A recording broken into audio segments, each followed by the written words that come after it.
In a turn of events we could have never predicted, we are actually entertaining a slight alliance with the malevolent Kerrigan. Despite the horrors she wrought on our forces during Artanis' last venture to Char, in the hopes of arresting or rescuing Tassadar, Rashagal has seen fit to give her the chance to help clear her name. And the first words out of her mouth leave the Council in utter disbelief.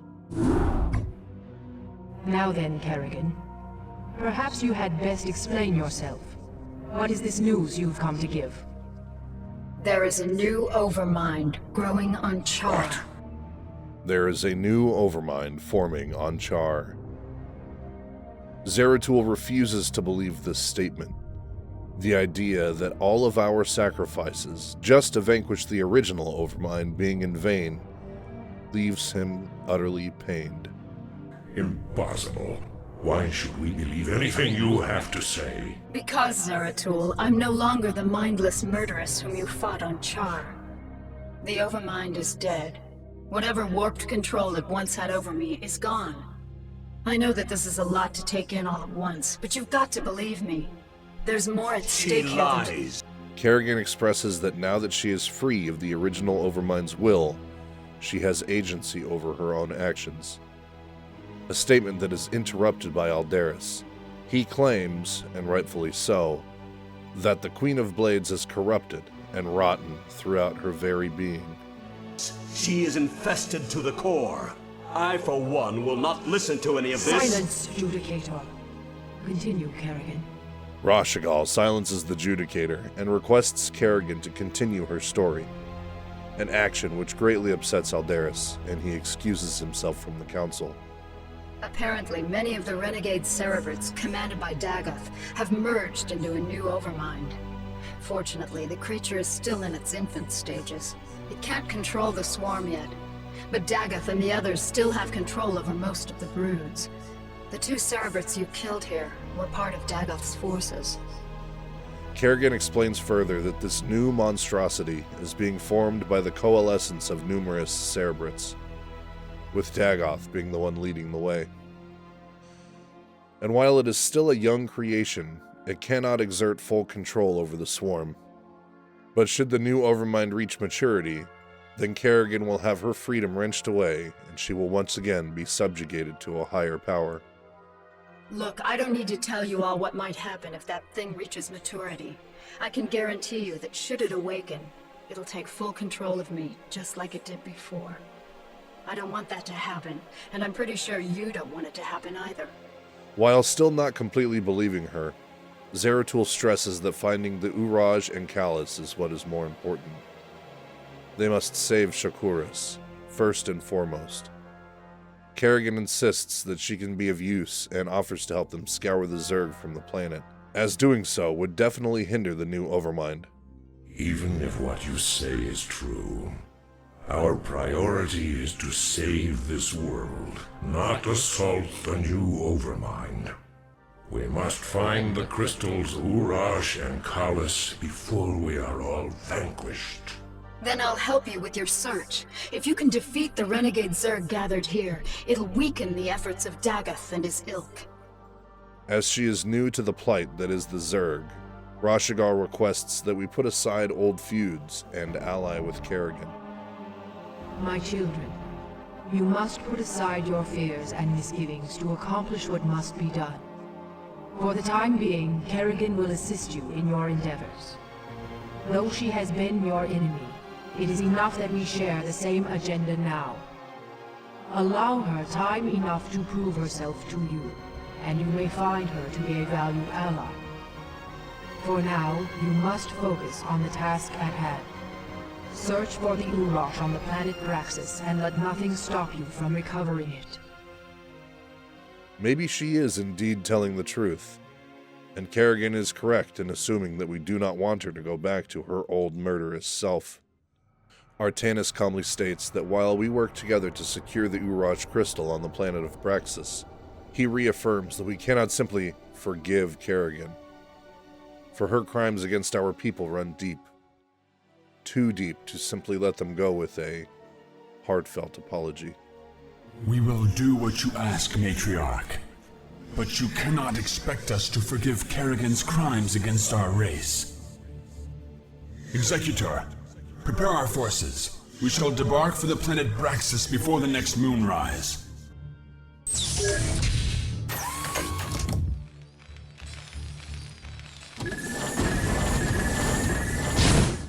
We touch down planetside into a Terran encampment, with Kerrigan taking point and leading the Protoss forces in this endeavor. For what seems like the first time in ages, our opponents this time around are Terrans. Namely, a remote detachment of troops under the command of Emperor Minsk. Kerrigan is curious as to how the Terrans came into possession of the Uraj in the first place. As Zeratul explains how they simply moved in and took over, probably attracted to the energies that the crystal gave off, Kerrigan executes the remaining forces in the area with ease. Explain something to me, Zeratul. Why would your people leave such a secret crystal in the hands of these Terrans? We didn't. Long ago, this world was a Protoss colony called Kirador. When the strife between our tribes escalated, this planet and the Uraj crystal were abandoned. These Terrans have come here only recently.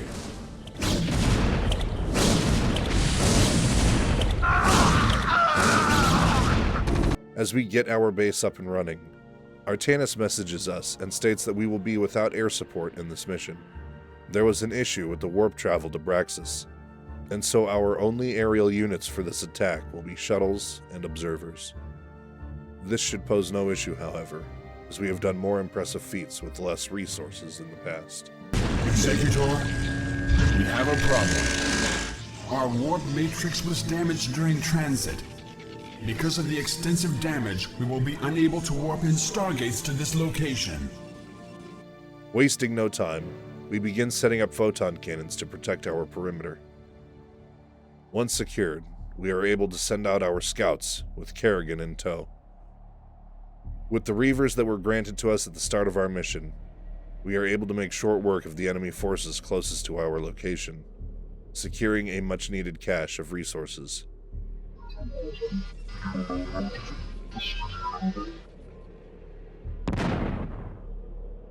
What is it now?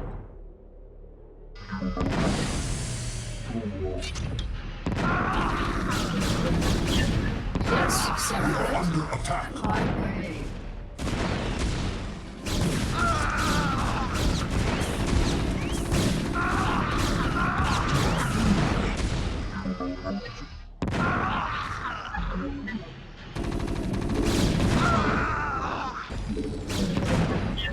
I'm listening. Go. Your warriors have engaged the enemy. All right.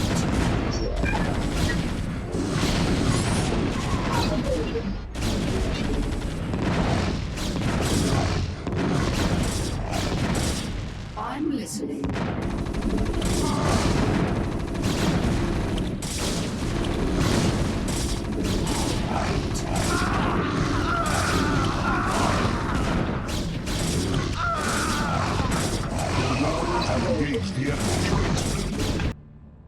And despite taking this outpost, we are still attacked at the rear of our base.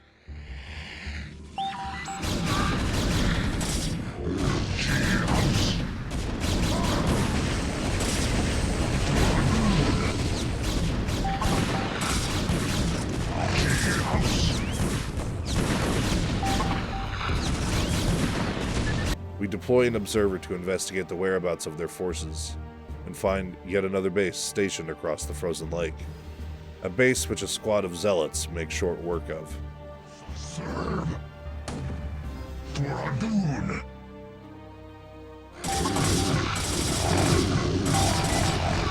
I long for combat. Upgrade complete.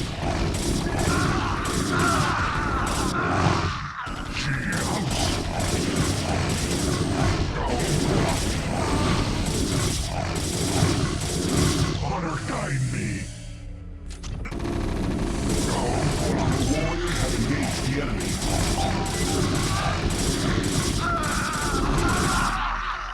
I have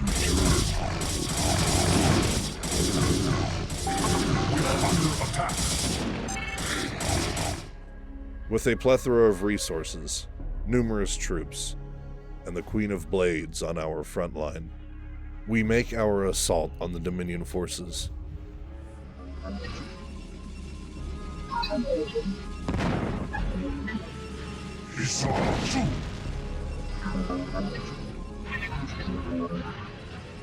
She house.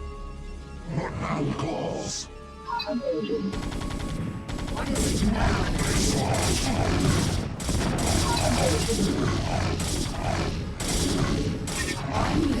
Your warriors have engaged the enemy. With an attack on separate fronts, we find their forces divided, and unable to cope with the strength that is our determination.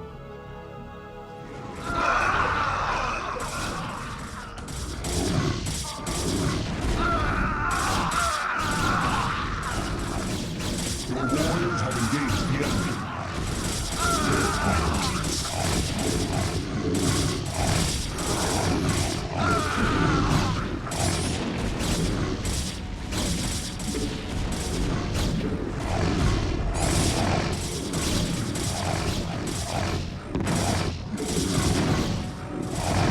Upgrade complete. Yes, sounds right.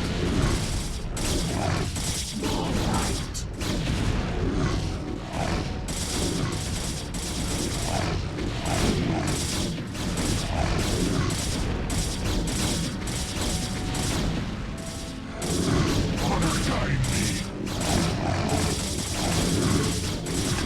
Honor guide me.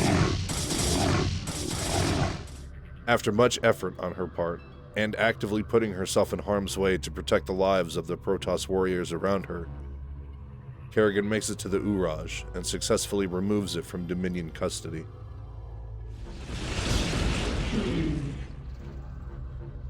The crystal's here, boys. Send in a probe to gather it up, and our work here is done. Zeratul is honestly surprised with the assistance she has given, and says that he might have been mistaken in his initial vituperation. You have done well, Kerrigan. There's more to you than it seems. Perhaps I have misjudged you. Given our history, I can't say I blame you. Let's just get the job done. One crystal down, one to go.